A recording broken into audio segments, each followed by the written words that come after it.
The rain pounded against my skin as I ran, each droplet feeling like tiny needles piercing through my thin coat. My breath came in short, painful bursts, creating small clouds in the frigid night air. I could still hear Ryan's voice behind me, that familiar slur in his words that always preceded the worst nights. "Olivia, don't you dare walk away from me." My heart hammered against my ribs as I ducked into an alley, the smell of garbage and wet asphalt filling my nostrils.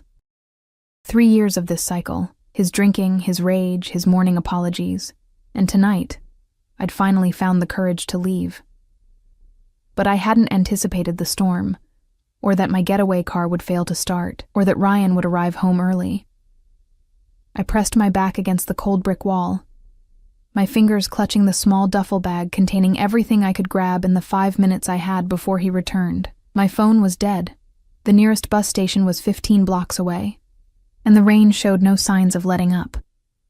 When I peered around the corner, I could see Ryan's silhouette moving beneath the dim streetlight, his head turning in every direction. Even from this distance, I recognized the dangerous set of his shoulders. The last time he'd looked like that, I'd ended up with 3 broken ribs and a story about falling downstairs that no one questioned. "I know you're out here somewhere," his voice carried on the wind, making me flinch. I needed to move, to get as far away as possible before he tracked me down. Wiping the rain from my eyes, I spotted it across the street. A sleek black car, engine running, no driver in sight. Someone making a quick stop at the late-night pharmacy, perhaps. The windows were tinted so dark they reflected the streetlights like obsidian mirrors. It was wrong. I knew it was wrong. But as Ryan's voice grew louder, desperation overcame my better judgment. I darted across the street, my worn sneakers splashing through puddles, and tested the passenger door. Unlocked. Without allowing myself another thought, I slipped inside and ducked below the window line, my soaked clothes immediately dampening the immaculate leather seat. The interior smelled of expensive cologne, and something subtle I couldn't place. Sandalwood, perhaps. The dashboard glowed with more buttons and screens than I'd ever seen in a car. This wasn't just any vehicle, this was wealth on wheels. A momentary pang of guilt twisted my stomach, but the sight of Ryan appearing at the mouth of the alley I'd just left solidified my decision. I'd leave a note, an apology, money to pay for the ride, anything, once I was safe. I counted my racing heartbeats in the darkness, praying that whoever owned this car would take their time. 1 minute passed. Then 2. Ryan was moving methodically down the street now, checking doorways and alleys. I pressed myself lower into the footwell. The driver's door opened suddenly, letting in the sound of rain before closing with a soft, expensive-sounding thud. I froze, not even daring to breathe. A moment of silence followed. Had they noticed the wet marks on their seat? Could they see me? Then a voice spoke, low and controlled, with the kind of quietness that was more terrifying than any shout. "You have exactly 5 seconds to explain why you're in my car before I have Vince here remove you permanently." I slowly raised my head above the dashboard. The driver wasn't alone. A mountain of a man stood outside the driver's window, his broad shoulders blocking the streetlight, creating a halo effect around his silhouette. But it was the driver who held my attention. A man in his late 30s, perhaps, with features that seemed carved from stone. His suit was impeccably tailored, no wrinkles despite the rain. His hands rested on the steering wheel, steady, adorned with a single platinum ring on his right index finger. When our eyes met in the rearview mirror, something cold slithered down my spine. They were dark, almost black in this light, assessing me with the detached interest of someone studying an insect before deciding whether to crush it. "I'm sorry," I stammered, my voice barely audible. "I needed to hide. My ex. He's out there looking for me and I—" The man raised one hand slightly, and I fell silent immediately, my words dying in my throat. "Vince," he said, his eyes never leaving mine in the mirror. "Check the street. Tell me what you see." The hulking figure disappeared from the window. I sat up straighter, clutching my bag to my chest like a shield. Rain continued to drum on the roof, creating a deceptively soothing rhythm that contrasted with the thunder of my pulse. "I can get out now," I offered, reaching for the door handle. "I'm so sorry for the intrusion." I can pay you. Stop. The word wasn't loud, but it froze me instantly. Don't touch the door. His eyes finally broke away from mine as he glanced out the windshield. In profile, his features were sharp. A strong jaw, straight nose, dark hair trimmed perfectly. He couldn't have been much older than 40, but power radiated from him in waves, aging him in a way that had nothing to do with years. Vince returned, leaning down to the driver's window. Man about half a block down, looking into cars, checking alleys, seems agitated. The driver nodded once. Description? White male, early 30s, brown hair, medium build, leather jacket, looks drunk. Ryan. The description matched perfectly. My body tensed involuntarily. That's him, I whispered, hating how my voice trembled. That's my ex. The driver's eyes found mine in the mirror again, and this time they narrowed slightly, studying me with new interest. I became acutely aware of my appearance. Soaked hair plastered to my face, mascara probably streaked down my cheeks, the collar of my coat torn where Ryan had grabbed me earlier. Vince, the driver said after a moment, get in the back. We're leaving. My eyes widened. I should go. No. Again, that quiet command that brooked no argument. You're staying right where you are. Vince opened the rear door and slid in beside me, his massive frame making me shrink against the opposite door. The leather creaked beneath his weight. I could feel the heat radiating from his body, smell the rain on his coat. He didn't look at me. His eyes focused straight ahead. The car pulled away from the curb smoothly, the powerful engine barely audible. As we passed Ryan on the street, I ducked my head instinctively, but the tinted windows would have hidden me anyway. I watched through the glass as my ex-boyfriend's figure grew smaller in the distance, until we turned a corner and he disappeared from view. Relief flooded through me, followed immediately by a new kind of fear. I had escaped one dangerous situation only to put myself directly into another. I didn't know these men, had no idea where they were taking me, and the quiet luxury of the car suddenly felt less like sanctuary and more like a trap. Thank you for helping me get away, I ventured carefully, but you can drop me at the next corner. I don't want to trouble you further. The driver's eyes flicked to the rearview mirror again. What's your name? I hesitated, wondering if I should lie. Something told me he would know. Olivia. Olivia Reese. He nodded slightly, as if confirming something to himself. Well, Olivia Reese, you made a significant error in judgment tonight. My car is not a public taxi service. I know, and I'm truly sorry. It was a desperate decision. Desperate decisions often have unintended consequences. His voice remained even, almost conversational, which somehow made his words more menacing.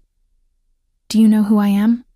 I shook my head, a knot forming in my stomach. Good, he replied, turning the car onto a wide boulevard I didn't recognize. That's for the best. You can call me Mr. Castellano. The name meant nothing to me, but the way he said it, as if I should recognize it, sent another chill through me. Where are we going, Mr. Castellano? I asked, trying to keep the tremor from my voice. Somewhere safe, he answered vaguely. Somewhere your ex won't find you. The car slowed as we approached a security gate fronting what appeared to be a luxury apartment complex. Mr. Castellano lowered his window just enough to press his thumb against a scanner. The gate slid open silently. I appreciate your concern, I said, sitting up straighter, trying to project a confidence I didn't feel, but I have plans. A friend expecting me. No, you don't. His certainty was unsettling. If you had somewhere to go, you wouldn't have been hiding in a stranger's car. I had no response to that. He was right. As the car pulled into an underground garage, the reality of my situation began to sink in. I was alone with two strange men, one of whom clearly wielded considerable power and wealth. No one knew where I was. My phone was dead. I had just traded one potentially dangerous situation for another that might be infinitely worse. The car stopped in a reserved space marked with a simple C. Mister? Castellano turned off the engine and finally turned to look at me directly. Up close, his eyes weren't black after all, but a deep, dark brown. Something in them reminded me of still water over unfathomable depths. Olivia? He said, my name sounding different in his mouth. You entered my car without permission. By most standards, that would qualify as a serious transgression. I swallowed hard. I know. And I'm sorry. Sorry doesn't erase actions, he replied, his gaze unwavering. Actions have consequences. Vince shifted beside me, a subtle reminder of his presence. What do you want from me? I asked, surprising myself with the directness of the question. The corner of Mr. Castellano's mouth curved slightly. Not quite a smile, but something that hinted at amusement. For now, I want you to come upstairs. Get dry. Have something warm to drink. Then we'll discuss your situation. It wasn't a request. As if to emphasize this point, Vince opened his door and stepped out, then opened mine, standing aside expectantly. The garage was silent except for the occasional drip of water from the car's exterior. I had a choice to make, though it hardly felt like one. Step out into the unknown with these strangers, or what? Make a scene in an empty garage? Try to run, with nowhere to go and a dead phone? I clutched my duffel bag tighter and stepped out of the car, the click of the door closing behind me echoing with an awful finality. The elevator was another world of luxury. Mirrored walls, polished brass fixtures, and that new car smell that spoke of regular cleaning.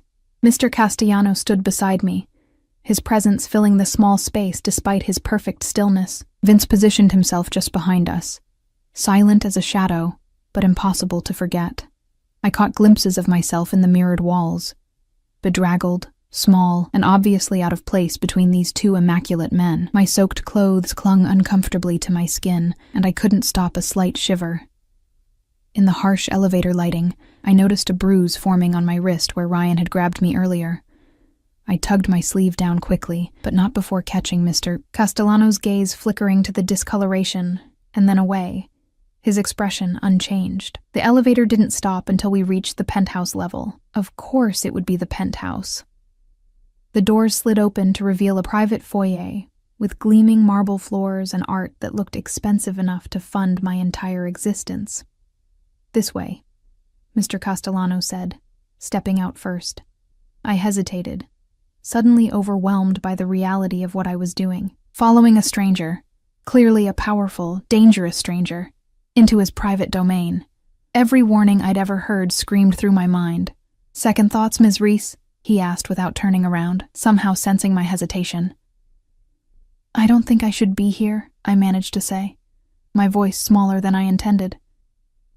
He turned then, studying me with those dark, unfathomable eyes. You made that decision when you chose my car as your hiding place.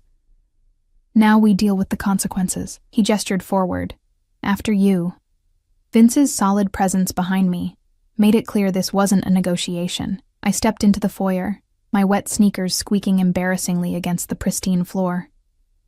The apartment beyond was exactly what you'd expect from someone like Mr. Castellano, spacious, minimalist, with floor-to-ceiling windows offering a panoramic view of the city lights glittering through the rain.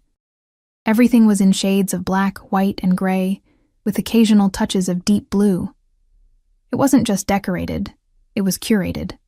Nothing out of place, nothing personal or revealing. Vince, wait outside, Mr. Castellano said, and the mountain of a man nodded once before retreating to the foyer, closing the heavy doors behind him. Alone with Mr. Castellano, my anxiety spiked. I stood dripping on his immaculate floor, clutching my pathetic duffel bag, feeling like a stray animal that had somehow wandered into a palace. You're soaking wet, he observed, his tone matter-of-fact. The bathroom is through there. You'll find towels, a robe. Leave your clothes outside the door. They'll be taken care of. I blinked at him. Taken care of? Dried, cleaned. His eyes narrowed slightly. Is that a problem? No, I just what? Didn't want to be naked in a stranger's home. Didn't trust whatever taken care of might actually mean. I have some clothes in my bag. He nodded once. Fine. Go change. It wasn't kindness in his voice, more like impatience, or perhaps just practicality. I headed in the direction he'd indicated, passing through a spacious bedroom that, like the rest of the place, revealed nothing personal about its occupant. The attached bathroom was larger than my entire studio apartment, all marble and glass, with a shower that had more jets and controls than I knew what to do with.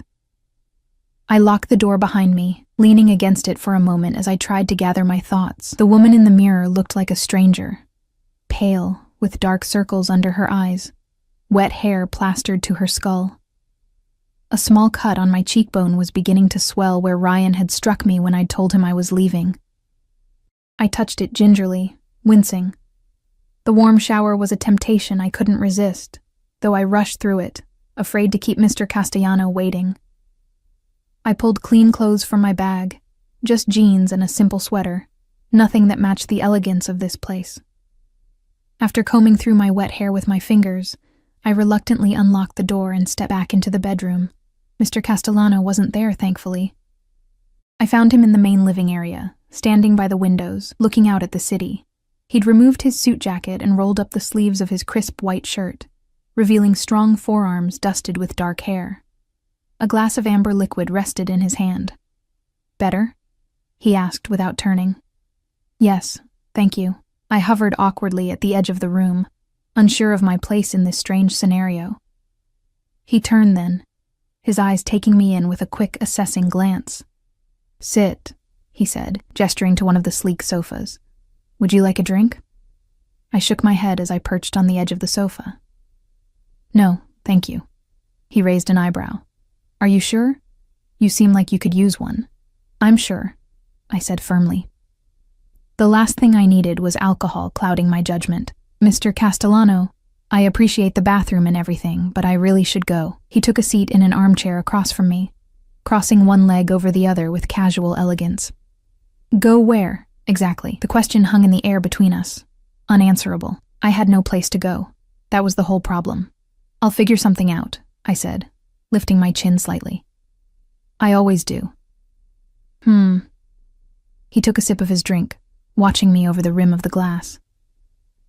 The bruises suggest otherwise. My hand instinctively went to my cheek. "That's not—" "Don't lie to me, Olivia." His voice remained calm, but there was steel beneath it. I despised dishonesty. I fell silent, unsure how to respond. "How long?" he asked after a moment. "How long what? How long has he been hitting you?" The directness of the question caught me off guard.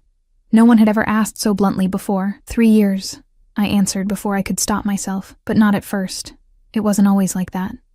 Mr. Castellano's expression didn't change, but something darkened in his eyes. "It never is."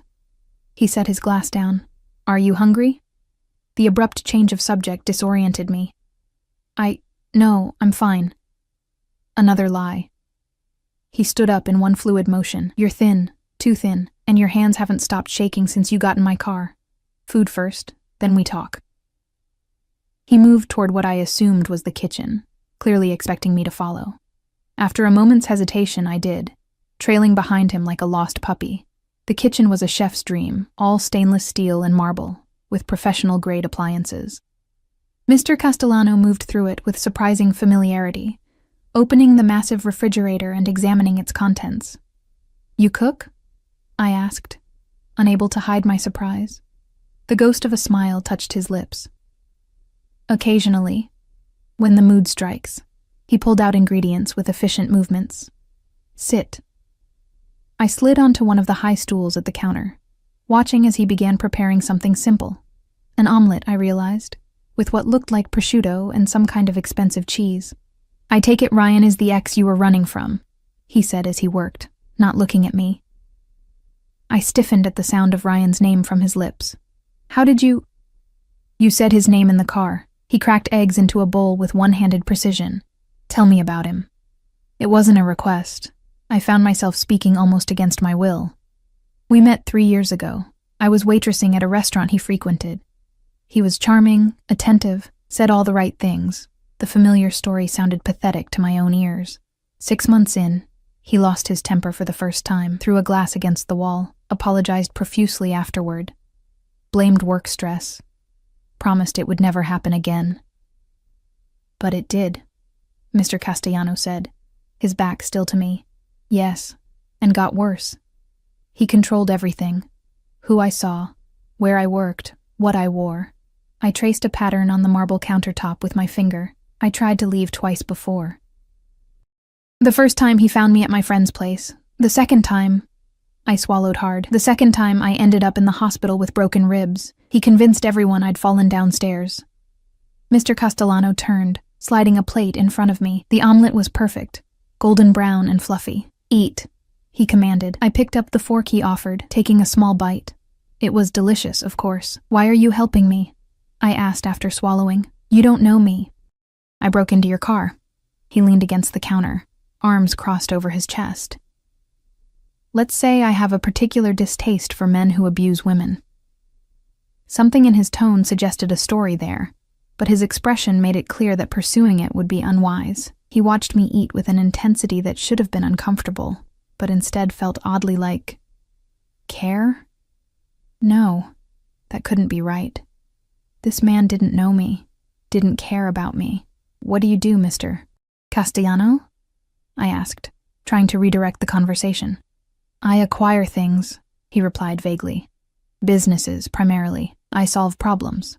What kind of problems? His eyes met mine, and there was that almost smile again, the kind that require permanent solutions. A chill ran down my spine. There was nothing veiled about the threat in those words. And what kind of permanent solution do you have in mind for my situation? I asked, setting down my fork. That depends, he said, straightening up. What do you want, Olivia? The question caught me off guard. What did I want? Safety, freedom, a life without looking over my shoulder. I want Ryan to leave me alone, I said finally. I want to not be afraid anymore. Mr. Castellano nodded, as if my answer confirmed something for him. Finish eating. Then we'll discuss options. I did as he asked, though my appetite had diminished. When I was done, he took the plate without comment and placed it in the sink. Come, he said, leading me back to the living room. As we passed through, I noticed something I'd missed before. A small, framed photograph on an otherwise bare shelf. A woman, beautiful and dark-haired, smiling at the camera, the only personal touch in the entire apartment. Mr. Castellano saw me looking and his face hardened momentarily before he gestured for me to sit. Your options are limited, he said, remaining standing this time, hands in his pockets. You have no money, no place to go, and a man who has demonstrated he will hurt you if he finds you. Put like that, my situation sounded impossibly bleak. I'll manage, I said, though the words rang hollow even to my own ears. You won't, he countered flatly. He'll find you. They always do. Then what do you suggest? I asked, frustration bleeding into my voice. He regarded me for a long moment. I can offer you protection. I blinked at him. Protection? A place to stay, financial support, security. He listed these things as if they were trivial offerings. Time to get back on your feet without looking over your shoulder. And what would you want in return? I asked, suspicion coloring my tone. Men like Mr. Castellano didn't offer help without expecting something in return. Company, he said simply. I stiffened, my mind immediately jumping to the obvious conclusion.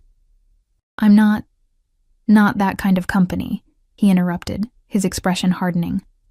I'm not propositioning you, Ms. Reese. I'm offering you a job. A job? I repeated, confused. Doing what? I host business dinners, attend events. I require someone presentable on my arm, someone who can smile, make pleasant conversation, and otherwise remain inconspicuous. He studied me with that assessing gaze again. You're intelligent, observant. You'd adapt quickly. You want me to pretend to be your, what? Girlfriend? When necessary, he confirmed. A simple arrangement. You play a role in public, and in return you get safety, comfort, and my guarantee that Ryan will never touch you again. The offer hung in the air between us, tempting and terrifying in equal measure. Why me?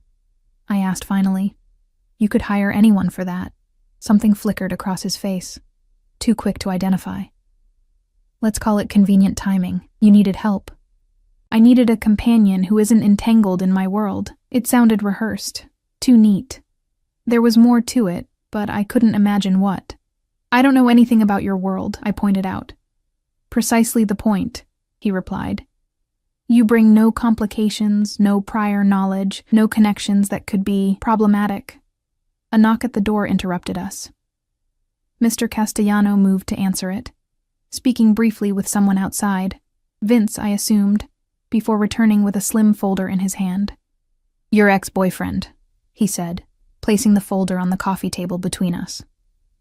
Ryan Michael Jenkins, 32. 3 previous complaints of domestic violence, all dropped. Currently employed at Meridian Financial as a mid-level manager. Lives at 1837 Westlake Avenue, apartment 4B. Has a gambling problem he hides rather poorly, and owes money to some particularly unpleasant individuals. I stared at him, my mouth hanging open slightly. How did you— It's what I do, he said simply. Knowledge is power, Olivia. The casual display of that power sent another chill through me. In the short time I'd been in his bathroom, he'd compiled a dossier on Ryan. What else could he do? What else did he know? Who are you? I whispered. His eyes met mine, dark and unreadable. Someone who can make your problem disappear. Permanently, if that's what you want. The implication was clear. My blood ran cold. No, I said quickly. I don't want that. He nodded once as if he'd been testing me. Then we understand each other. My offer stands. Protection, security, in exchange for your discretion and companionship. A simple transaction. Simple. Nothing about this situation was simple. How long? I asked. 6 months, he replied without hesitation. After that, if you wish to leave, I'll ensure you have the means to start fresh. New identity, new location. Enough money to be comfortable. It sounded too good to be true. It probably was. But what choice did I have? Go back out into the rain with nowhere to go? Waiting for Ryan to find me? Or accept this devil's bargain with a man who radiated danger, but who, at least so far, had shown me nothing but a cold sort of courtesy? I need to think, I said finally. Mr. Castellano checked his watch. Platinum, like his ring. You have until morning. I'll have a room prepared for you. We'll finalize our arrangement over breakfast. Another knock at the door. This time when Mr. Castellano answered it, a woman entered, middle-aged, with a kind face that seemed at odds with this sterile environment. This is Mrs. Chen, Mr. Castellano said. She'll show you to your room and provide anything you need. The woman smiled at me, and I found myself returning it weakly. Rest well, Olivia, Mr. Castellano said, his tone making it clear that our conversation was over for now. Tomorrow we begin. As I followed Mrs. Chen down a hallway, I couldn't shake the feeling that I'd just made a deal with the devil, one I didn't fully understand, with terms I hadn't agreed to yet, but a deal nonetheless. And the strangest part was the flicker of relief that came with it. For the first time in years, I felt safe. I just didn't know what that safety would ultimately cost me. The guest room was like something from a luxury hotel. King-sized bed with silky sheets, another breathtaking view of the city, and an ensuite bathroom that rivaled the one I'd used earlier. Mrs. Chen showed me around with quiet efficiency, pointing out the intercom system. The closet already stocked with brand new clothes, all in my size, which was disturbing to contemplate, and the tablet on the nightstand. For anything you need, she explained in accented English. Food, entertainment, questions.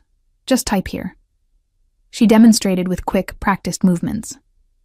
Mr. Castellano values privacy.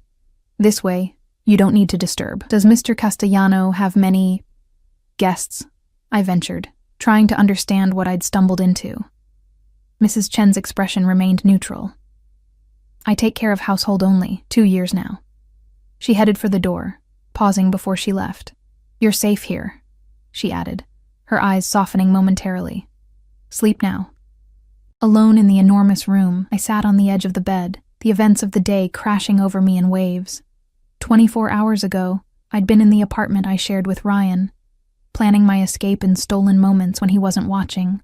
Now, I was in a penthouse belonging to a man who exuded power and danger in equal measure, considering an offer that felt equally like salvation and captivity. Despite my exhaustion, sleep eluded me. I explored the room, running my fingers over expensive fabrics, opening drawers that contained items I might need, all new, all pristine. In the closet, I found clothes in various styles, from casual to formal, none with tags but all unworn. The precision of it all unnerved me. How had he arranged this so quickly? Had he been expecting someone, or was this level of preparation simply normal for a man like Mr. Castellano? The tablet on the nightstand glowed with a simple interface. Out of curiosity, I tapped on the section labeled Information. A document appeared. A contract, I realized with a jolt. The agreement Mr. Castellano had outlined, formalized in legal language, 6 months of companionship services in exchange for protection, housing, and a new identity afterward. The terms were surprisingly straightforward, listing expectations for public appearances, confidentiality requirements, and even a generous monthly stipend that would be held in trust until the contract's completion. What caught my eye, however, was the section labeled termination clauses. Either party could end the arrangement before the 6-month period, but doing so would forfeit all financial benefits for me. And there, in coldly clinical language, the protector, hereafter Castellano, reserves the right to terminate agreement in case of breach of confidentiality, with such termination to be absolute and final. The word sent a chill down my spine. Absolute and final. There was no mistaking the threat embedded in that phrasing. I set the tablet down, my hands trembling slightly. What had I gotten myself into? Who was this man who could produce detailed dossiers and legal contracts at a moment's notice? The obvious answer hovered at the edges of my consciousness, but I pushed it away. Better not to know. Better not to name it. Sleep eventually claimed me, but it was fitful, filled with dreams of running down endless corridors, pursued by shadowy figures, sometimes Ryan, sometimes the stoic Vince, and sometimes Mr. All. Castellano himself, watching with those dark, unfathomable eyes. Morning arrived with a soft chime from the tablet. 7 a.m. A message glowed on the screen. Breakfast in the dining room at 8:00. Appropriate attire has been laid out. I showered again, letting the hot water ease the tension in my muscles. In the closet, I found a simple white blouse and tailored black pants set apart from the other clothes. The subtle command was clear. This was what I was expected to wear. I dressed slowly, noting how perfectly the clothes fit, as if they'd been tailored specifically for me. Another unsettling detail. At precisely 8:00, I made my way to the dining room, following the path I remembered from the previous night. Mr. Castellano was already seated at the head of a table that could comfortably seat 12, a newspaper spread before him. He wore another immaculate suit, this one a deep navy. He didn't look up as I entered. "Good morning," I said, hovering in the doorway. He folded the newspaper and set it aside, his eyes moving over me with that same assessing gaze. "You slept poorly," he observed. I touched my face self-consciously, wondering if the dark circles under my eyes were that obvious. "It's been an eventful 24 hours. He nodded toward the chair to his right. "Sit. Coffee?" I took the offered seat, noticing the fine china place settings and the spread of breakfast foods arranged on the table. "Yes, please." He poured from a silver carafe, his movements precise. "Did you review the contract?" So we were getting straight to business. "I did." "And?" He handed me the cup, our fingers briefly touching in the exchange. His were warm, steady. I took a sip of the coffee, rich, expensive, perfectly brewed. "The terms seem clear," I said carefully, "but I have questions. I would be disappointed if you didn't." Something that might have been approval flickered in his eyes. "Ask." I set the cup down. "Who are you, really? What do you do that requires this kind of arrangement?" His expression remained impassive. "I told you. I acquire businesses. I solve problems." "That's not an answer." "It's the only one you're getting." His tone was final. "Next question." I suppressed a flare of frustration. "The clothes, the contract, this whole setup. How did you arrange it all so quickly?" "I'm efficient," he replied. "And I have resources. So I'm not the first person you've made this offer to," I concluded. Something darkened in his expression. "You would be mistaken in that assumption." His answer surprised me. Then why me? Why now? Mr. Castellano studied me for a long moment. "Let's call it a confluence of timing and circumstance. You needed help. I had a particular requirement." He reached for a plate, serving himself eggs and toast with methodical precision. "Help yourself." I did, though my appetite was minimal. "What exactly will I be expected to do as your companion?" "Accompany me to business dinners, charity events, social occasions. Smile, make appropriate conversation, observe but don't intrude." He cut his toast into perfect squares. "In public, you'll be introduced as my partner. The nature of that partnership will remain deliberately ambiguous." "And in private?" I asked. unable to keep a note of wariness from my voice. His eyes met mine. In private, we maintain a professional relationship. You'll have your space, your privacy. I'll have mine. We'll interact as needed to maintain the illusion for any staff or visitors. The termination clause, I said after a moment. It's rather ominous.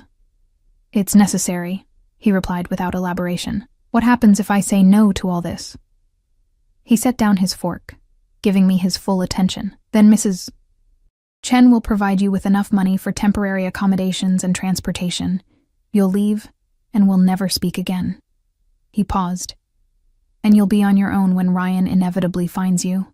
The casual mention of Ryan's name made my stomach clench. You make it sound like a certainty. It is. His voice was matter of fact. Men like him don't let go easily. They can't bear to lose what they consider their property. The word property struck a nerve. I'm not property, I said sharply. Not his, not yours. Something that might have been respect flashed across Mr. Castellano's face.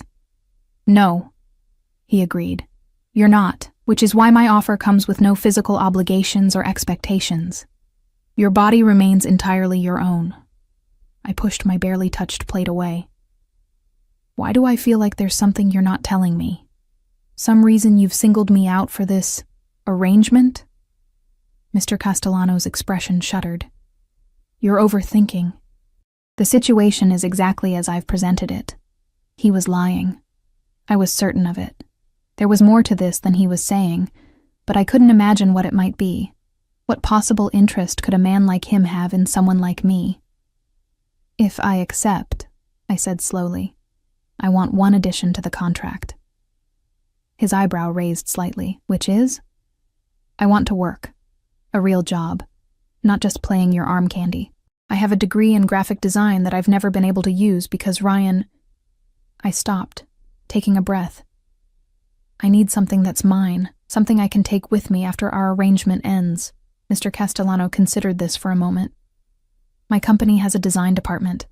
I can arrange an entry-level position. Your performance will determine your advancement, not our arrangement.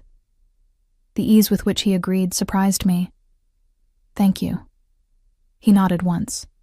Is that your only condition? I thought for a moment. One more thing.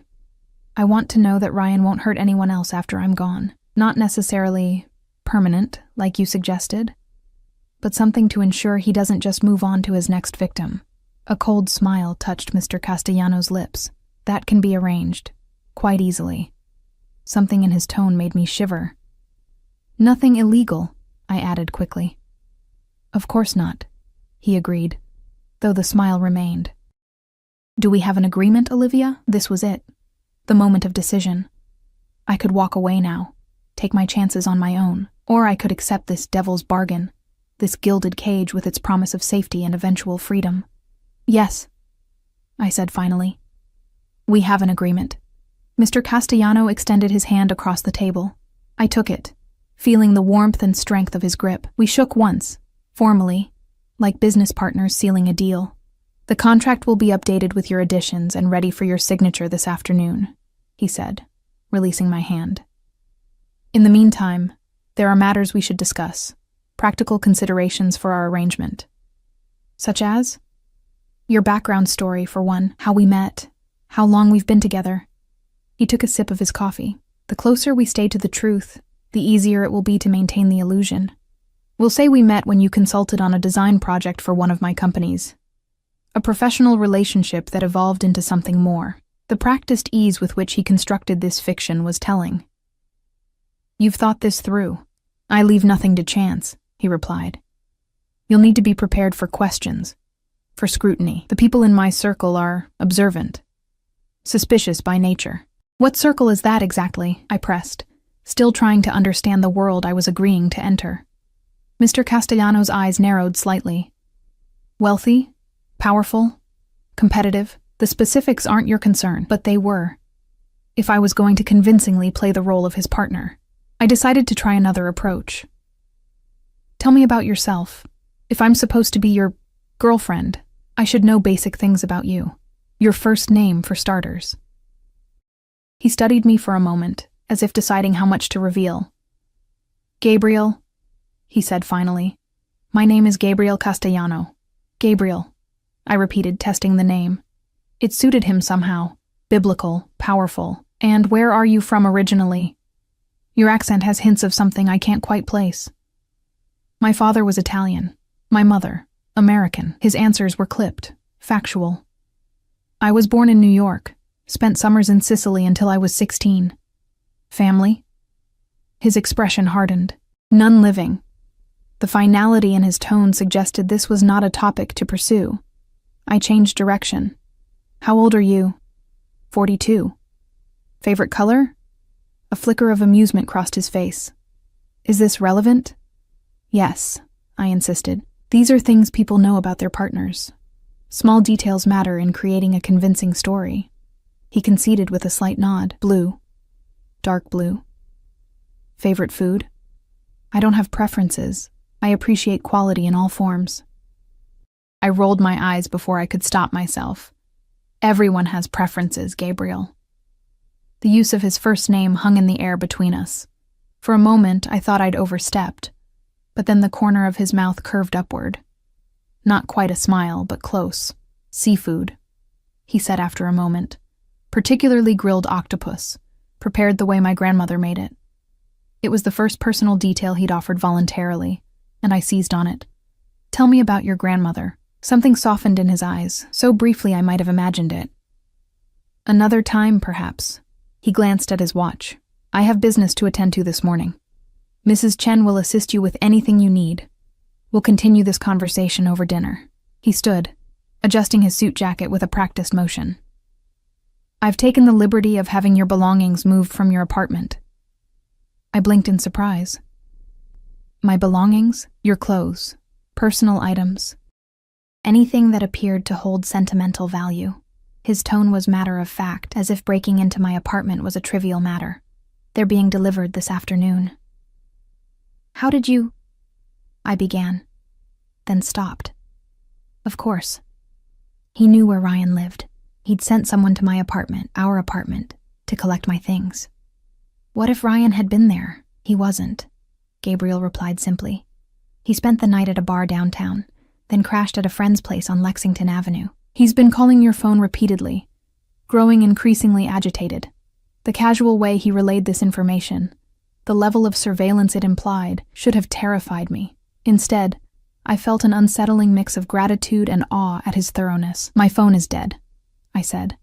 "I left the charger behind. A new phone will be provided. Your old number will be deactivated." He moved toward the door, then paused. "One last thing, Olivia. From this moment forward, you're under my protection. That means you follow my instructions without question when it comes to your safety. Is that clear?" The command in his voice was unmistakable. "Yes," I agreed, though a small part of me rebelled at the implied ownership in his words. "Good. I'll return at 7. Be ready for dinner. We'll be dining in." With that, he left, his footsteps fading down the hallway. I remained at the table, staring at my half-eaten breakfast. What had I just agreed to? 6 months of my life signed away to a man I barely knew, a man who clearly wielded enormous power and had no compunction about using it. Yet beneath the fear and uncertainty, I felt something else, a strange sense of possibility. For 3 years I'd been shrinking myself to survive Ryan's rage and control. Now I was stepping into a different kind of controlled existence, but one that paradoxically offered more freedom than I'd known in years. I would have a job, my own money, safety, and eventually, a completely new life.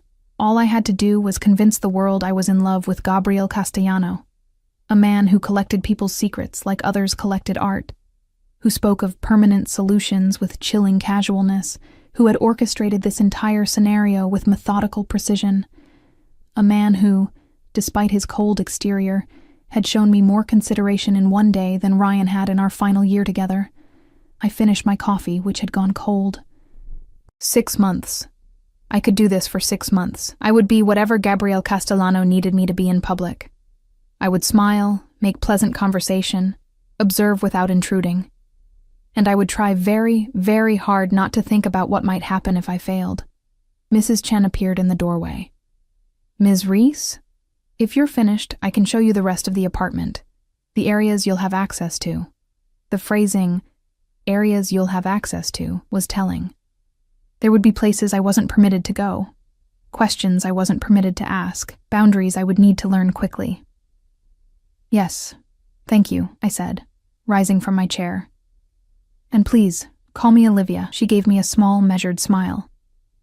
"Of course, Miss Olivia. This way, please." As I followed her from the dining room, I couldn't shake the feeling that I was being watched, evaluated, that this was some kind of test, and that Gabriel Castellano was a man who did not tolerate failure. I straightened my shoulders, lifting my chin slightly. Whatever game this was, whatever role I had been cast in, I would play it perfectly. Not just for the promised freedom at the end, but for myself, to prove that I could.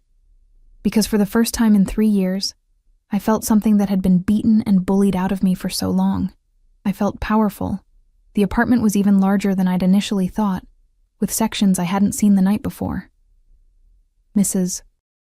Chen guided me through a home gym equipped with state-of-the-art machines, a small but comprehensive library with floor-to-ceiling bookshelves, and a home office that remained firmly closed. "Mr. Castellano's private workspace," she explained as we passed. "No entry without his explicit permission." I nodded, filing away this boundary. The rest of the tour revealed more of the same controlled luxury, spaces designed for comfort and efficiency, rather than warmth or personality. The only exceptions were the books in the library, which showed signs of actual use, with well-worn spines and occasional notations in the margins. I ran my fingers along them, noting titles on business strategy, art, history, and, surprisingly, classic literature. "Mr. Castellano reads a lot?" I asked. Mrs. Chen nodded. "Every night. Says it calms his mind." It was a humanizing detail I tucked away. Gabriel Castellano, the man who spoke of permanent solutions with chilling ease, unwinding with Dostoevsky and Dickens.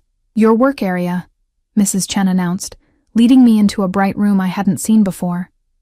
Unlike the minimalist aesthetic of the rest of the apartment, this space was equipped with a drafting table, a high-end computer setup, and various design supplies. Mr. Castellano had it prepared this morning. I stared at the setup, stunned by the speed with which he'd fulfilled my request. "This is... mine?" "For design work," she confirmed. "He said you start Monday with the company, but can practice here." My fingers trailed over the expensive equipment, a tablet that cost more than 3 months of my former rent, software I'd only dreamed of using. How did he arrange all this so quickly? Mrs. Chen gave me an inscrutable look. "Mr. Castellano gets what he wants, when he wants it." The statement should have unsettled me, but instead, I felt a strange flutter of excitement. For once, what Gabriel wanted aligned with what I wanted, at least in this small way. The rest of the day passed in a surreal blur. My belongings arrived as promised, 3 boxes containing the entirety of my previous life. I unpacked slowly, savoring the familiar items that now seemed like artifacts from another world. My worn sketchbooks, the small ceramic bird my mother had given me before she died, photos I'd kept hidden from Ryan, who'd been jealous of anyone from my past. At 5:30, Mrs. Chen appeared at my door. "Time to prepare for dinner. Mr. Castellano appreciates punctuality." She helped me select an outfit from the new wardrobe, a simple black dress that looked casual, but was clearly expensive, and suggested I use the cosmetics provided to freshen up. The implication was clear. I was expected to look the part of Gabriel Castellano's partner, even for a private dinner. At precisely 7:00, I made my way to the dining room, where Gabriel was already waiting. He'd changed from his business suit into more casual attire, dark slacks and a charcoal sweater that somehow looked as formal on him as the suit had. His eyes moved over me with that now familiar assessing gaze. "Better," he said simply. I raised an eyebrow. "Better than what?" "Than this morning. You look rested." He pulled out a chair for me, an oddly gentlemanly gesture from a man I was increasingly certain was anything but gentle in his business dealings. "Thank you for the design setup," I said as I took my seat. "It's incredibly generous." He dismissed my gratitude with a slight wave. "It's practical. You'll need to be properly equipped to perform well at your job. A server I hadn't seen before appeared with wine, pouring for both of us before disappearing through a door I presumed led to the kitchen. You have staff besides Mrs. Chen, I observed. When necessary, Gabriel replied. I value my privacy, but certain occasions call for additional support. This dinner being one of them, the corner of his mouth curved slightly. I wanted to focus on our conversation without distractions. The first course arrived, some kind of delicate seafood appetizer. Gabriel watched as I took a bite, that almost smile appearing again when I couldn't suppress a sound of appreciation. You have questions, he said, reaching for his wine glass. Ask them. I set down my fork. The contract mentioned public appearances. What exactly does that entail? There's a charity gala next Friday. It will be your first official appearance as my partner. He took a sip of wine. Before that, we'll be seen at several restaurants, establishing our relationship publicly. Creating a timeline that predates your situation with Ryan. You've thought of everything, I murmured. It's what I do. His eyes held mine. The gala will be challenging. Many of my business associates will be there, curious about you. We'll need to be convincing. I'm a good actress, I assured him, though my stomach twisted at the thought of being scrutinized by a room full of powerful strangers. I'm sure you are, he replied. But this isn't acting, Olivia, not entirely. For this to work, there needs to be a kernel of truth in our performance. Chemistry can't be faked, not convincingly. My cheeks warmed at the implication. What are you suggesting? That we get to know each other properly. He leaned back as the server removed our plates and brought the main course. You asked about my grandmother earlier. She raised me after my parents died. Car accident when I was 8. She was a formidable woman from the old country, with very particular ideas about honor, family, and respect. The personal revelation caught me off guard. I'm sorry about your parents. He inclined his head slightly in acknowledgement. She taught me to cook, to appreciate quality, to value loyalty above all else. She died when I was 26. And you've been alone since then? I asked, thinking of the solitary photograph I'd seen. Something shuddered in his expression. I've been selective about my associations. I sensed another boundary, another door firmly closed. I changed direction. My mother died when I was in college. Cancer. My father had already been gone for years, walked out when I was 12. Gabriel nodded, his expression softening almost imperceptibly. So, we both understand loss. Is that why you're helping me? I asked. Because you recognize something familiar in my situation? He studied me for a long moment. Perhaps. Or perhaps I simply saw an opportunity that served both our interests. What interest does my presence serve for you, exactly? I pressed. You still haven't really explained that. Gabriel cut his food with precise movements. There are expectations in my position. A man of my age and status is supposed to have certain attachments, a partner, the appearance of stability. And you couldn't find someone willingly?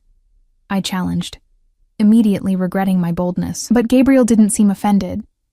If anything, that ghost of a smile appeared again. Willing partners come with complications, expectations, emotional entanglements. He took a sip of wine. Our arrangement is cleaner, defined, with a clear end date. 6 months, I murmured. 6 months, he confirmed, during which time we establish a convincing relationship. You gain experience in your field, and I satisfy certain appearances. Afterward, you start fresh elsewhere, and I return to my solitary existence. The way he described it made perfect sense, and yet I couldn't shake the feeling that there was more to it, something he wasn't telling me. Tell me about your work, he said, changing the subject. Your design background. I blinked at the shift, but followed his lead. I have a BFA in graphic design from RISD.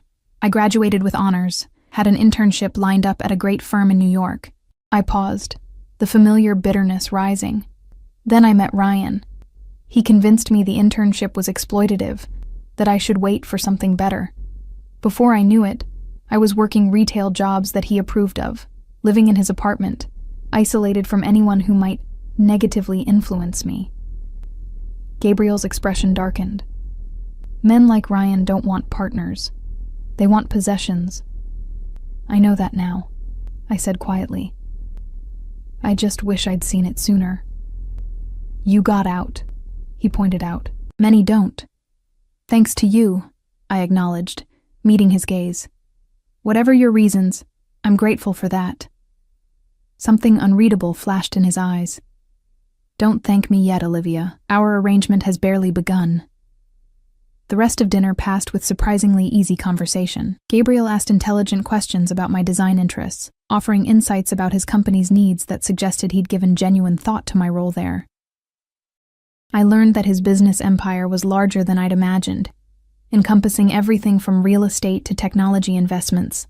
What he didn't say, what remained carefully unspoken, was anything about the darker aspects of his work, the problems he solved, the power he wielded so casually. After dessert, he suggested we move to the living room. There's something we need to discuss before Friday, he said, leading the way. I followed, noticing how he moved, confident, but always alert, his eyes scanning rooms before entering them fully. In the living room, he gestured for me to sit on the sofa while he poured 2 small glasses of amber liquid from a crystal decanter. The physical aspects of our arrangement, he said, handing me one of the glasses before taking a seat in the armchair across from me. I nearly choked on my first sip. I thought you said there were no physical obligations. There aren't, he clarified, his expression unreadable. But for our performance to be convincing, there will need to be certain displays of affection, hand-holding, the occasional touch, perhaps even a kiss, if circumstances demand it. My cheeks warmed at the thought. I see. These interactions should appear natural, comfortable, which means we need to establish a level of familiarity beforehand. He set his glass down. I don't want you flinching if I touch your arm in public. The implication was clear. We needed to practice. My pulse quickened traitorously. What do you suggest? I asked, my voice steadier than I felt. Gabriel considered me for a moment. Stand up. I did, setting my glass beside his. He rose as well, closing the distance between us with 2 measured steps. Up close, I was again struck by the controlled power in his movements, the subtle cologne that clung to him, the intensity of his dark eyes. May I? He asked, his voice low. I nodded, not trusting myself to speak. He reached out slowly, telegraphing his movements, and placed his hand on my shoulder. Even through the fabric of my dress, I could feel the warmth of his palm. His touch was light but firm, nothing like Ryan's bruising grip. This is the simplest form of contact, he said, his voice taking on an instructional tone that somehow made the situation both more and less intimate. A hand on your shoulder, your back, your arm, guiding, not controlling. He demonstrated, his hand sliding to my upper back, applying the gentlest pressure to guide me half a step closer. I moved willingly, caught in the strange bubble of this lesson. Hand-holding, he continued, letting his hand fall from my back and extending it palm up between us. This will be expected. I placed my hand in his, surprised at how normal it felt. How right, somehow, despite the clinical nature of the exercise. His fingers closed around mine, warm and strong, but never gripping too tightly, just present. Secure.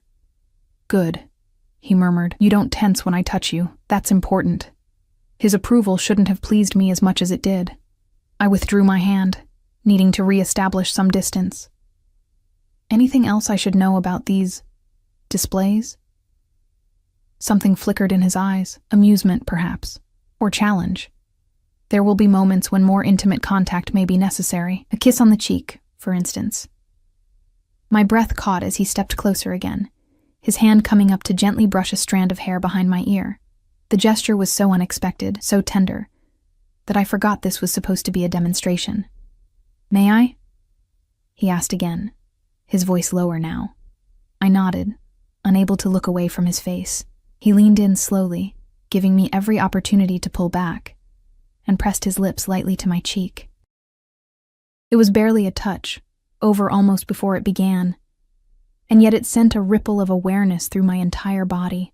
When he pulled back, his expression was unreadable, but I thought I detected a slight darkening of his eyes, a tightness around his mouth that hadn't been there before. "That should suffice for most situations," he said, his voice perfectly controlled again as he stepped back.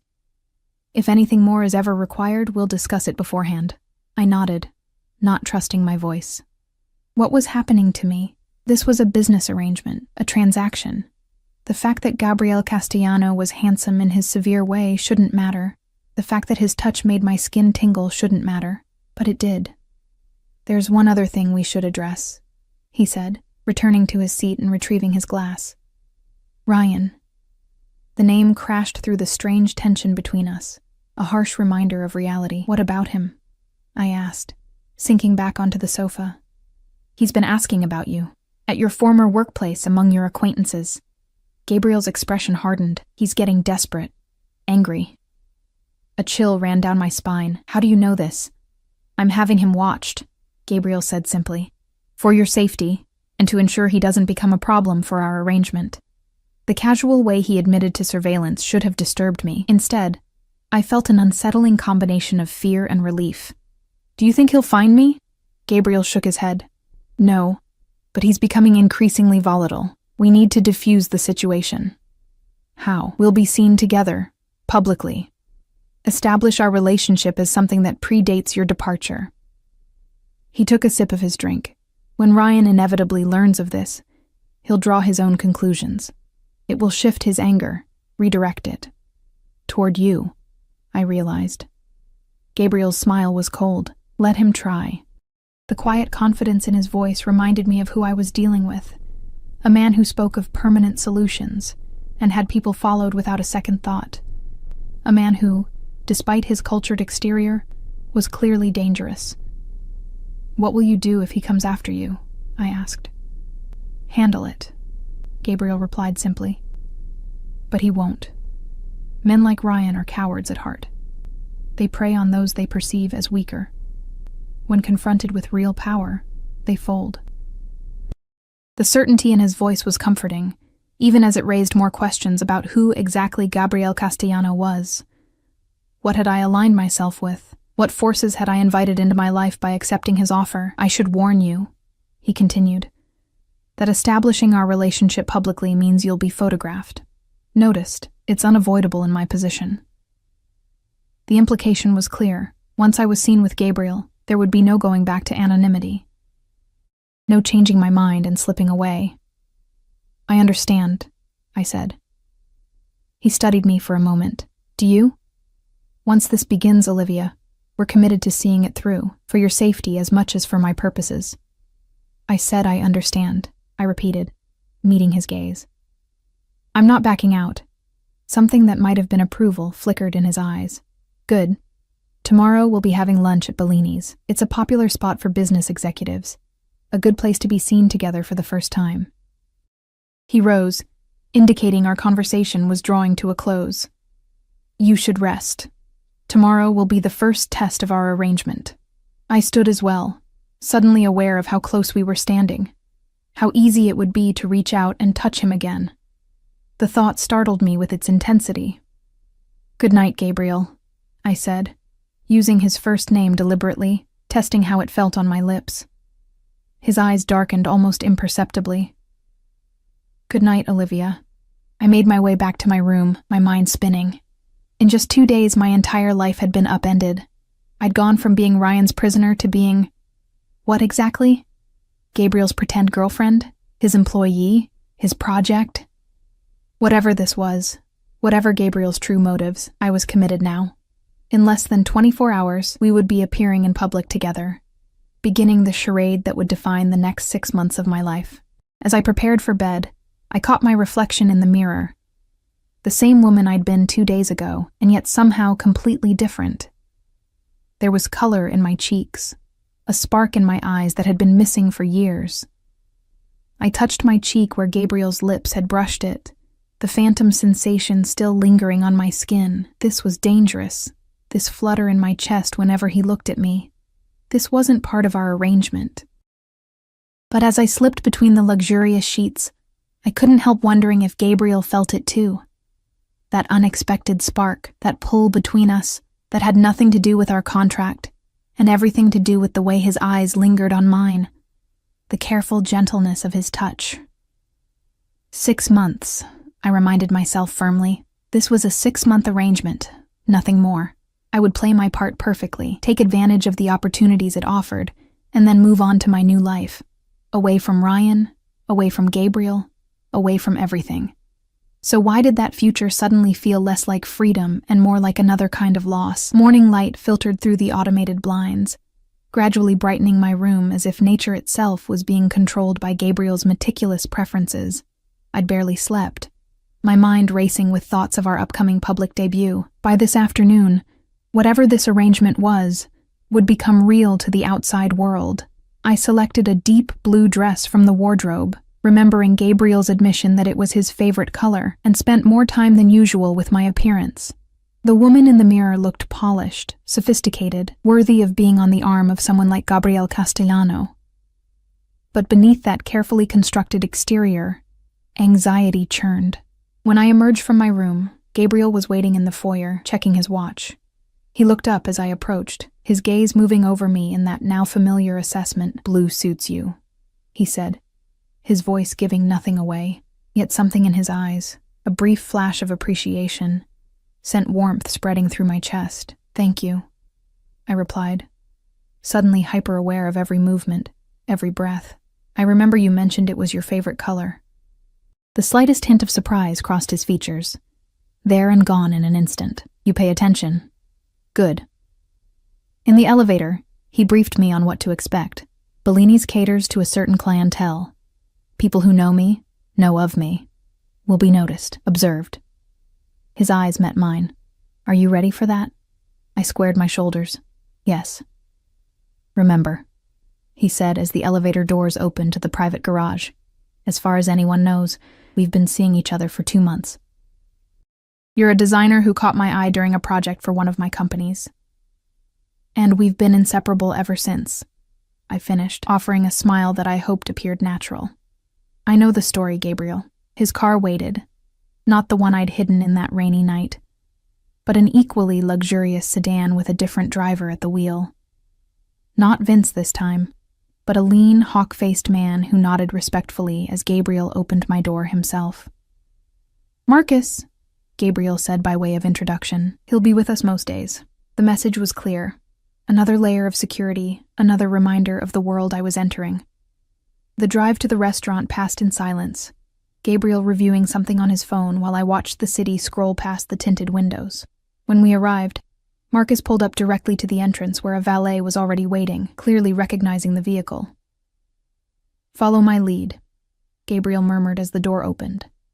"But be yourself, that's important." Before I could ask what he meant, he was out of the car, extending his hand to help me. As my fingers met his, I felt that same inexplicable jolt of connection. His hand moved to the small of my back as we approached the entrance, possessive but not controlling, exactly as he'd demonstrated the night before.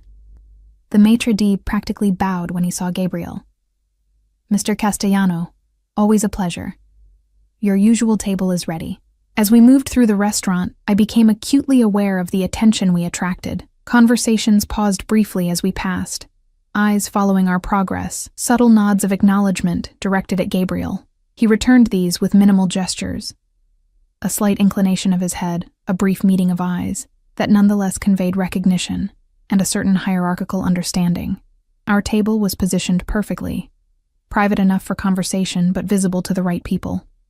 Gabriel pulled out my chair, his hand brushing my shoulder as I sat. Even that brief contact felt charged with meaning. "Relax," he said quietly as he took his own seat. "You look like you're heading to your execution rather than having lunch with your lover." The word lover sent heat rushing to my cheeks. "Sorry, I'm not used to being the center of attention." "You're not," he corrected. "I am. You're simply the new variable people are curious about." A waiter appeared with water and wine without being summoned. Gabriel didn't bother with a menu, simply saying, The usual for me, and he looked at me expectantly. I'd like to see a menu, please, I said, refusing to be ordered for despite our arrangement. Gabriel's lips twitched, almost a smile. When the waiter returned with a leather-bound menu, I selected a dish at random, more focused on the performance we were giving than on food. Good, Gabriel said once the waiter had gone. Assert yourself. It's what would have attracted me to you in the first place. I raised an eyebrow. Is it? A man in my position is surrounded by people who say yes, who bend to my will without question. His eyes held mine across the table. Someone who stands her ground would be refreshing. There was something genuine in his voice that caught me off guard. Before I could respond, his attention shifted to something over my shoulder. James, he said, rising slightly as a silver-haired man approached our table. I didn't expect to see you here. Gabriel, the man replied, his eyes flicking curiously to me. I'm meeting with the board from Westridge. You remember that acquisition we discussed? Of course.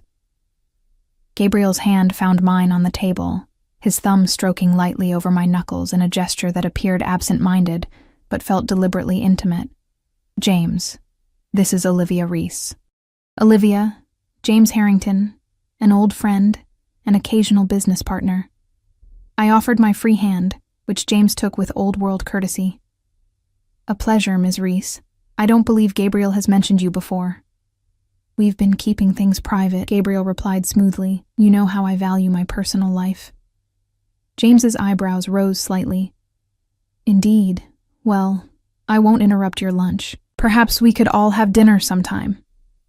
I'd like that, I said before Gabriel could respond, earning an approving squeeze of my hand. After James departed, the performance continued. Throughout lunch, various associates stopped by our table, each interaction a carefully choreographed dance where I played the role of the enchanting new partner, while Gabriel maintained his usual controlled facade, with just enough softening around the edges to suggest genuine affection. It was exhausting and exhilarating all at once. By the time we finished dessert, which Gabriel insisted on sharing in a display that was clearly for the benefit of onlookers, I felt like I'd run an emotional marathon. You did well, he said as we waited for the car. Better than I expected. Thanks for the vote of confidence, I replied dryly. His hand found the small of my back again as Marcus pulled up. I mean it. You were natural, charming. People believed us. Isn't that what you're paying me for? The words came out sharper than I'd intended. Gabriel's expression darkened slightly as he helped me into the car. Once inside, with the privacy divider raised, he turned to me. Is that how you see this? Strictly transactional? Isn't it? I challenged, suddenly needing clarity amid the confusing mix of real and pretend. You made the terms quite clear. 6 months, then we part ways. He studied me for a long moment. The terms remain. But that doesn't mean what happens between now and then must be cold or impersonal. My heart stuttered in my chest. What exactly are you saying, Gabriel? Before he could answer, his phone rang. The transformation was immediate, his expression shuddering, his body tensing as he checked the caller ID. I need to take this, he said, his voice suddenly all business. Driver, take us to Kingsley Tower immediately. The call itself was brief, conducted in such quiet tones that I couldn't make out the substance. But the effect on Gabriel was unmistakable. Whatever warmth had been developing between us vanished, replaced by the cold, controlled man I'd first met. Change of plans, he said, after ending the call. I have business to attend to. Marcus will take you back to the apartment. Is everything okay? I ventured. It's being handled. His voice left no room for further questions. When we arrived at a sleek skyscraper downtown, Gabriel turned to me. Wait here, he instructed Marcus. Then to me, more softly, we'll continue our conversation later. As I watched him stride into the building, his posture rigid with controlled power, I was reminded of the reality behind our arrangement. Whatever was happening between us, this strange, unexpected pull, was secondary to who Gabriel Castellano really was. A man with secrets, with power, with a darkness I'd only glimpsed. Back at the apartment, hours passed with no word from Gabriel. Mrs. Chen assured me this was normal. that he often worked late. I tried to distract myself in the design room, but my mind kept returning to our interrupted conversation in the car, to the question that hung between us. It was after midnight when I heard the front door. Unable to sleep, I'd been curled up in the library with one of Gabriel's books. I rose as he appeared in the doorway. His tie loosened, a weariness in his posture I hadn't seen before. "You're still awake," he observed, his voice rough with fatigue. "I was worried," I admitted. "You left so suddenly." Something flickered in his eyes. Surprise, perhaps. "It was business. Nothing for you to concern yourself with." Was it about Ryan? The question escaped before I could stop it. Gabriel went still. "Why would you ask that?" "Because everything changed after James mentioned meeting you. Because you've had Ryan watched. Because what, Olivia?" His voice had taken on a dangerous edge. "Because there's something you're not telling me," I said, standing my ground despite the sudden tension in the room. "Something about why you really offered me this arrangement." For a long moment he said nothing, just studied me with those dark, unreadable eyes. Then, with a sigh that seemed to come from somewhere deep inside him, he moved to the small bar in the corner and poured himself a drink. "Ryan Jenkins works for James Harrington," he said finally. "Or rather, he embezzles from him.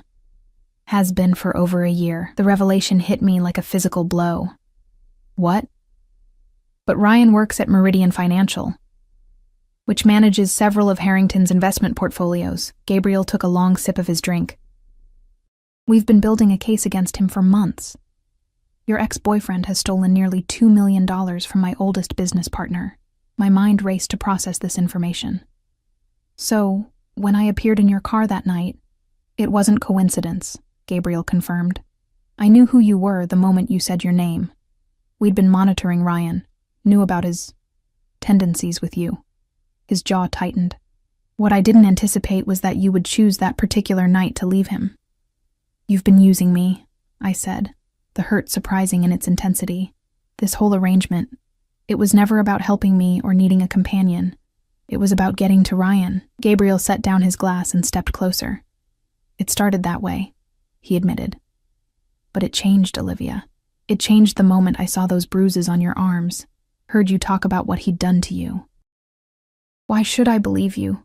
I demanded, even as some part of me desperately wanted to.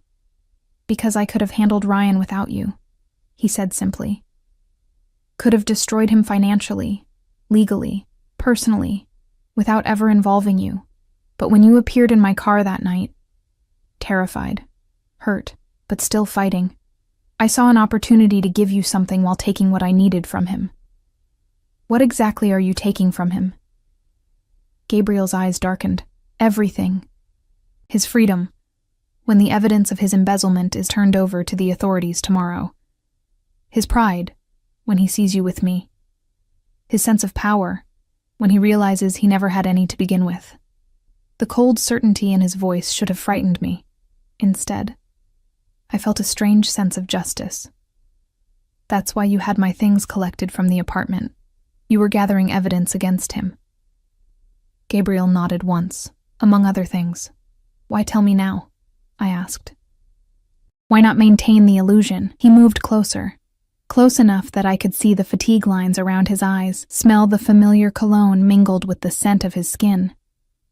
"Because tonight, when James mentioned meeting you, I realized something had changed. This wasn't just about Ryan anymore."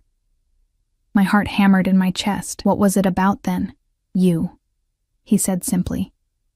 "The way you challenged me, the way you stood your ground today, even knowing who I am, what I'm capable of. The way you've somehow found space in this cold place I've built for myself." His hand reached up, hesitating before gently touching my cheek. Unlike our practiced interactions earlier, this touch held nothing performative. It was real, raw, with an emotion I hadn't believed him capable of. "Our arrangement still stands," he said, his voice low. 6 months, and then you're free to go, with everything I promised. But I find myself hoping you might reconsider when the time comes." I should have been angry, should have felt betrayed by the manipulation. But as I looked into his eyes, I saw something I recognized. the same loneliness I'd carried for years, the same protective walls I'd built around my heart. "I don't know what this is between us," I admitted, "but I'd like to find out. Honestly this time. No more secrets." Gabriel's thumb stroked my cheek.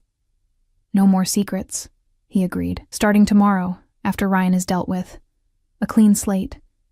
"A clean slate," I echoed, leaning into his touch. When his lips found mine, there was nothing practiced or performative about it.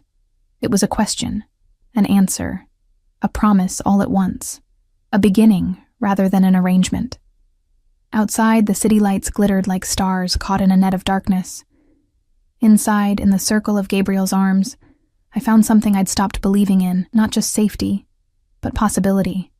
A future that wasn't mapped out in contract clauses and termination dates, but in moments like this, real and imperfect and entirely ours.